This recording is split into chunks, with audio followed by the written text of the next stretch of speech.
Monter dans un camion de pompiers et actionner la sirène, manier la lance à incendie et porter le casque de feu est une occasion rare que les sapeurs-pompiers de TOS ont offert aux plus jeunes à l'occasion d'une après-midi portes ouvertes. Je fais des parcours, je me suis amusée, je trouvais que c'était bien. J'ai fait les camions. C'était comment? C'était bien. Je fais les secouristes. C'était intéressant parce que ça leur apprend vraiment la découverte des pompiers en dehors de juste de les voir passer dans la rue, quoi. Et c'était bien là le but de ces portes ouvertes, mieux faire connaître aux enfants et aux parents le métier et le quotidien de ces pompiers volontaires. Les portes ouvertes, c'est déjà de se faire connaître ici au point de vue de la commune, parce qu'il y a beaucoup de personnes qui sont de l'extérieur qui viennent habiter chez nous, vu qu'on a une démographie quand même qui est relativement importante. Et comme on est un centre de secours un peu petit et caché dans une zone, on n'est pas forcément connu.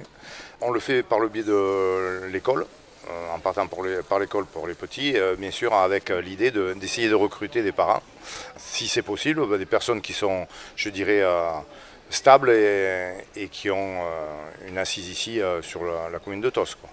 L'an passé, l'initiative a permis au centre de première intervention de TOS de recruter 5 personnes qui portent désormais l'effectif de la caserne à 24 pompiers volontaires dont le nombre d'interventions a nettement augmenté. C'est environ 250 interventions par an. En moyenne, c'est variable en fonction des années. À savoir que cette année, on a une augmentation de l'activité de plus de 15%. Donc du fait qu'on ait du personnel qui soit plus disponible que les autres années, en journée notamment, ce qui nous permet d'intervenir en renfort sur les centres de secours voisins et sur les communes voisines telles que Seignos, Cabreton, Segor, Souston, Saint-Vincent-de-Tyrosse et voire même sur l'autoroute s'il y a besoin.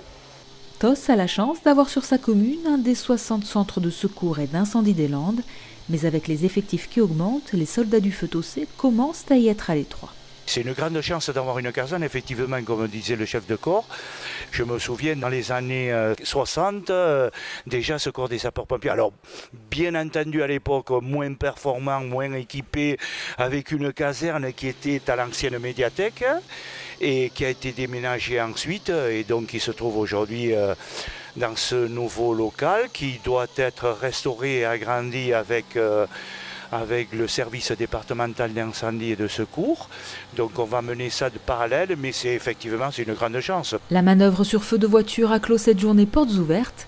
La caserne tossaise réouvrira ses portes au public l'an prochain.